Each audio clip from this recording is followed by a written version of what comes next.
Mangli issue రోజుకొక మలుపు తిరుగుతా ఉంది. ఇప్పుడు ఒక కొత్త ట్విస్ట్ బయటకొచ్చింది. అదేంటంటే మధు అరెస్ట్ అయిన విషయం మనకు తెలుసు.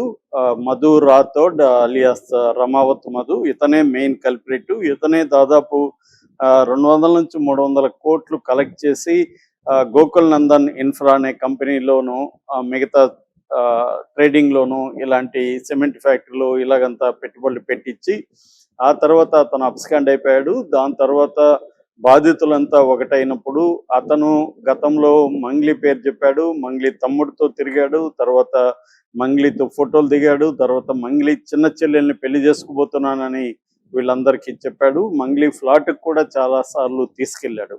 కాబట్టి మంగ్లీ ఉంది కాబట్టి వీళ్ళు ముందుగా మంగ్లీని అడ్వకేట్ సుబ్బారావు ద్వారా అప్రోచ్ అయ్యారు. డైరెక్టర్ వేణు ఉడుగుల, తర్వాత పూజారి నాగేశ్వరరావు, సురేష్ బొబ్బిలి మ్యూజిక్ డైరెక్టర్ వీళ్ళ సమక్షంలో పంచాయతీ జరిగింది. ఆ పంచాయతీ వీడియో కూడా బయటకు వచ్చింది. సో అప్పుడు ఆమె నాకు సంబంధం లేదని చెప్పింది. నీకు సంబంధం లేనప్పుడు మధును పట్టివు, ప్లస్ బాధితుల తరపున నీ పేరు చెప్పుకొని బాధితుల దగ్గర కలెక్ట్ చేశారు కాబట్టి బాధితుల తరపున నువ్వు నిలబడనేది ఆమెకు చెప్పారు. ఆమె నేను ప్రెస్ మీట్ పెట్టి చెప్తానంది, కానీ ఆమె చెప్పలేదు.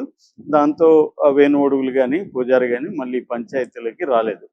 సో మరి వీళ్ళిద్దరి మధ్య ఏం జరిగిందో తెలియదు. అంటే సుబ్బారావు అండ్ మంగ్లీ మధ్య సో పరస్పర ఆరోపణలు అయితే చేసుకున్నారు. మంగ్లీ అండ్ మధు, తర్వాత భరత్ చౌహాన్, శైలజా చౌహాన్, బాలాజీ నాయక్, శివ వీళ్ళందరూ తనను బెదిరించారని, హిట్ అండ్ రన్ లో చంపేస్తామని చెప్పారని సుబ్బారావు పంజగుట్ట పోలీస్ స్టేషన్లో కంప్లైంట్ ఇచ్చాడు.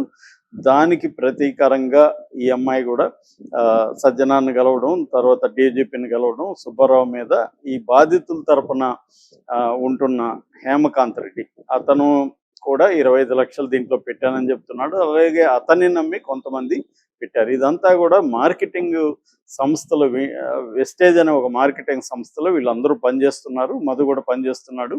ఈ మార్కెటింగ్లో ఉన్న వాళ్ళు, వాళ్ళ బంధువులు వాళ్ళ దగ్గరే ఈ డబ్బులు పెట్టించినట్టుగా అర్థమవుతుంది. సో మామూలుగా రెగ్యులర్గా ఈ స్కామ్లు ఎలా జరుగుతాయో ఇది కూడా అలాగే జరిగింది. అంటే తమలో ఒకటిగా ఉండి బయటికి వెళ్ళిపోయి ఫార్చునర్ కారు, సూటు, బూట్ వేసుకొని దిగి ఏంటి నువ్వు ఎలా సంపాదించగలగవు, 10th ఫెయిల్ కదా అన్నప్పుడు నేను స్టాక్ మార్కెట్లో పెడుతున్నాను, ట్రేడింగ్ చేస్తున్నాము, ₹5 పైన వడ్డీ వస్తుంది అని చెప్పాడు. అలాగే రియల్ ఎస్టేట్ ఉంది, భూముల్లో పెడుతున్నాము, సో ఇలాగా మీకు కానీ పెడితే మీరు ₹5 వడ్డీ ఇస్తాము, ఇవన్నీ కూడా చెప్పాడు. దాంతో జనాలు నమ్మారు. మంగ్లీ సంబంధించిన పేర్లు ఇవన్నీ చూసి రేపు పొద్దున ఏదైనా అయినా కూడా మంగ్లీకి చెడ్డ పేరు వస్తుంది కాబట్టి మంగ్లీ బ్యాచ్ ఉన్నారు కాబట్టి దీంట్లో మోసం జరగదని కూడా నమ్మారు. మామూలుగానే మనం చాలామంది అనుకుంటున్నారు మీరు ఎలాగ అత్యాశకు పోయారని. జనరల్గా జరిగేది ఇదే.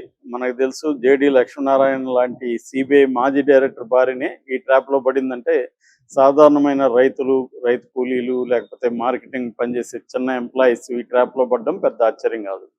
సో ఇలాగ పడ్డారు. ఇప్పుడు మధు అయితే అరెస్ట్ అయ్యాడు. మధుని జైల్లో కొట్టారనే వార్త మార్నింగ్ నుంచి వైరల్ అవుతుంది. ఇది మంగ్లీని చేయించింది అనేది కూడా చెప్తున్నారు. అయితే మంగ్లీ మీద చాలా దారుణంగా ఇష్టం వచ్చినట్టు మాట్లాడుతున్నారు. నిజానికి బాధితులు ఎవరు కూడా మంగ్లీ మాకెప్పుడు కలవలేదు, మంగ్లీకి మేము ఎప్పుడు డబ్బులు ఇవ్వలేదు అని చెప్తున్నారు. మంగ్లీకి సంబంధం ఉందని ఏ బాధితుడు కూడా చెప్పట్లేదు. కానీ ఇండైరెక్ట్గా మంగ్లీకి అయితే సంబంధం ఉన్నట్టుగానే వీళ్ళందరూ చెప్తున్నారు. డైరెక్ట్గా సంబంధం లేదు, ఆమె ఏమీ తీసుకోలేదు, ఆమె అకౌంట్లోకి వెళ్ళలేదు. కానీ తన పేరు ఉపయోగించుకుంది, తను వాళ్ళతో ఫోటోలు దిగింది. వాళ్ళైతే మధు అండ్ బ్యాచ్ అమ్మాయి పేరు వాడుకున్నదైతే వాస్తవం. అందుకని అమ్మాయి బాధితుల తరపున నిలబడాలనేది అందరి డిమాండ్. కానీ అది ఆమె చేయట్లేదు. తనకున్న సర్కిల్ ఉపయోగించుకొని తన మీద ఆరోపణలు చేస్తున్న వాళ్ళను బెదిరించి వాళ్ళ మీద కేసులు పెట్టి ఆరోపణలు ఆపాలని, మీడియాను కూడా ఆపాలని ఆమె ట్రై చేస్తుంది తప్ప ప్రాబ్లం ఎక్కడుందో ఆమె గ్రహించట్లేదు. లేదు ఆమె ఎవరినన్నా సేవ్ చేస్తూ ఉందో కూడా తెలియదు. సో ఈ రెండు ఏ కారణమైనా ఆమె మాత్రం బాధితుల తరపున లేదు. అయితే ఈ క్రమంలో మధు అరెస్ట్ అయినప్పుడు మధు మామూలుగా మనకి ఎకనామిక్ క్రైమ్స్ వింగ్ అరెస్ట్ చేసిందని చెప్తున్నారు. సో వాళ్ళు అరెస్ట్ చేసినప్పుడు వాళ్ళ దగ్గర మధు మంగ్లీ నీకు సంబంధం ఉందా, మంగ్లీకి విషయాలు తెలుసా అన్నప్పుడు మంగ్లీ గురించి కూడా ఇతను చెప్పినట్టుగా తెలుస్తుంది. సో దాంతో ఇప్పుడు ఇతని మీద మధు మీద జైల్లో ఎవరు దాడి చేశారు, ఖైదీలు చేశారా లేకపోతే వార్డర్లు చేశారా, దీంట్లో మంగ్లీ హస్తం ఉందా లేదా అనేది మనకైతే కన్ఫర్మేషన్ లేదు. కానీ ఆ వార్తలు అయితే వస్తున్నాయి. మామూలుగా జైళ్ళకి ఇలాంటి సెలబ్రిటీ కేసులు వెళ్ళినప్పుడు ఏం జరుగుతుందంటే అక్కడున్న వార్డర్లంతా ఆ మధ్య ఒక జైల్లో ఉన్న మిత్రుడు చెప్పారు, ఒక కరప్షన్ కేసులో ఒక ఎంఆర్ఓ రాబోతున్నాడని తెలిసి ముందుగానే వార్డర్లంతా కూడా మనకి ఇన్కమ్ ఎవరెవరికి ఎంత ఇన్కమ్ వస్తుంది ఇతని ద్వారా అని లెక్కలేసుకున్నారంట. కానీ ఇతను వెళ్ళినాక ఎవరికి డబ్బులు ఇవ్వలేదు. ఇవ్వకపోయేసరికి అతన్ని టాయిలెట్లు చేతులతో కడిగిచ్చారని, చివరికి అతను ఆ అవమానం భరించలేక ఆత్మహత్య చేసుకున్నాడని నాకు ఒక ఖైదీ మిత్రుడు చెప్పాడు పెరోల్ మీద వచ్చినప్పుడు. ఇలాంటివి జైళ్ళలో చాలా జరుగుతుంటాయి.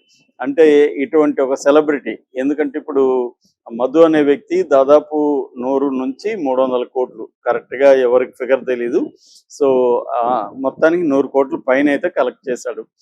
కాబట్టి ఇక్కడ పోలీసులు ఇతని దగ్గర ఆశిస్తారు, జైల్లో ఉండే వాళ్ళు కూడా వాటర్లు కూడా ఆశిస్తారు ఖచ్చితంగా. ఎందుకంటే జైల్లో డబ్బు ఉంటే చాలా సౌకర్యాలు మనం పొందొచ్చు. పరపతి కంటే కూడా డబ్బు అక్కడ బాగా పనిచేస్తుంది. ఇది జైలుకు పోయి వచ్చిన వాళ్ళకి అందరికీ తెలుసు. సో ఆ రకంగా మధు ఒకవేళ డబ్బు లేకపోతే మాత్రం ఖచ్చితంగా అతన్ని వార్డర్లు ఏదో ఒక రకంగా తాము కొట్టచ్చు లేదా కొట్టించే అవకాశాలు కూడా ఉన్నాయి. ఎందుకంటే అక్కడ సీనియర్ ఖైదీలు ఉంటారు, వాళ్ళకి చెప్పేస్తే ఏదో ఒక సాగుతో అసలు ఏమి అవసరంలో ఏం రాదు చూస్తున్నావు అని చెప్పి కూడా కొడతారు. ఏదో ఒక సాగుతో కొట్టే అవకాశాలు ఉన్నాయి. మరి నిజంగానే దాడి జరిగిందా, దాడి చేస్తే ఖైదీలే చేశారా, దీని వెనుక మంగ్లీ హస్తం ఉందా అనేది అయితే బయటికి రాదు. కానీ అతని మీద దాడి జరిగిందని చెప్తున్నారు. కానీ నిజంగా అతని దగ్గర డబ్బులు ఉంటే మాత్రం దాడులు ఏమీ జరగవు. ఎందుకంటే అతను పోగానే ఎలా ఉంటుందంటే చాలా జైళ్ళల్లో తమకు నచ్చిన బ్యారక్ లేదా పెద్ద సెల్స్ ఉంటాయి. నచ్చిన బ్యారక్ లో అంటే చూసుకుంటారు వాళ్ళు. కొన్ని బ్యారక్స్ క్రౌడ్ ఎక్కువ ఉంటాయి, బాగుండదు. కొన్ని బ్యారక్స్ లో కొంత white colour batch, decent batch ఉంటారు, అలాంటి బ్యారక్ కోరుకోవాలి. సో చాలా జైళ్ళల్లో ఆ మధ్య పరప్పన అగ్రహారం జైల్లో ఉండి వచ్చిన ఇంకొక ఫ్రెండ్ నాకు చెప్పింది ఏంటంటే, ముందు అసలు బ్యారల్ చూసి సెలెక్ట్ చేసుకోవాలనుకుంటే కూడా 500 ఇవ్వాలి. 500 ఇస్తే నేను చూపిస్తారనమాట ఏ బ్యారెక్లో నువ్వు సెలెక్ట్ చేసుకోవచ్చు. అక్కడికి వెళ్ళినాక సెలెక్ట్ చేసుకున్నాక 1000 నుంచి 2000 ఆ బ్యారక్ని బట్టి పే చేయాలి. పే చేసినాక ఆ బ్యారక్లో మనల్ని ఉంచుతారు. ఆ తర్వాత అక్కడ ఫుడ్ కొనుక్కోవడానికి, తర్వాత మనల్ని ఎవరైనా కలవడానికి, తర్వాత ఒక్కోసారి హాస్పిటల్, అక్కడే పెద్ద జైళ్ళల్లో హాస్పిటల్స్ ఉంటాయి. హాస్పిటల్లో ఉంటే ఇంకొన్ని సౌకర్యాలు ఉంటాయి. అంటే బెడ్ ఇస్తారు, ఖైదీలు ఎక్కువ మంది ఉండాల్సిన అవసరం లేదు. తర్వాత వాళ్ళకి బ్రెడ్, మిల్క్, ఫ్రూట్స్ అలాంటివి ఇస్తారు. అందుకని దానికి మళ్ళీ కొంత డబ్బులు ఇస్తే కడుపు నొప్పో కాలు నొప్పో ఏదో ఒకటి చెప్పి వాళ్ళు రాయించేసి నిన్ను హాస్పిటల్లో పెట్టేస్తారు అనమాట. ఇలాగా ప్రతిదీ డబ్బు ఉంటే అక్కడ పనులు జరుగుతాయి. మామూలుగా అయితే ఈ మధ్య జైళ్ళల్లో కూడా క్యాంటీన్లు పెట్టారు. ఆ క్యాంటీన్లో కూడా కొనుక్కునే సౌకర్యం కూడా ఉంది. అట్లాగే మనకి సంబంధించిన డబ్బులు కానీ పే చేస్తే టోకన్స్ ఇస్తారు, మన అకౌంట్ కూడా ఓపెన్ చేస్తారు అక్కడే జైల్లోనే. అకౌంట్లో మన డబ్బులు వేసుకోవచ్చు, ఎవరైనా బంధువులు కూడా డబ్బులు వేయచ్చు.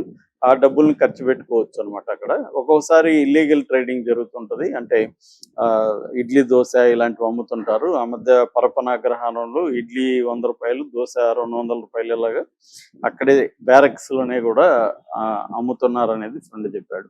అలాగే డ్రగ్స్ కూడా జైళ్ళల్లో ఈ మధ్య దొరుకుతున్నాయి. రాజమండ్రి జైల్లో కూడా మనం డ్రగ్స్ ఆ మధ్య కలకలం, గాంజా కలకలం లేపింది. అలాగే పరపన అగ్రహారంలో అయితే 70% ఖైదీలు డ్రగ్స్ వాడుతున్నట్టుగా ఫ్రెండ్ చెప్పాడు.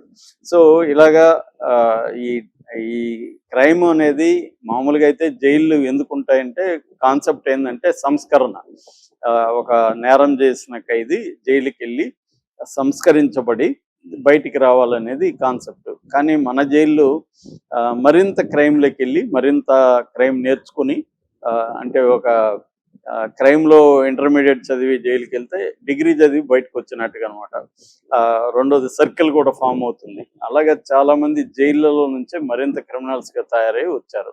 సో ఇప్పుడు మధు కూడా అక్కడికి వెళ్ళి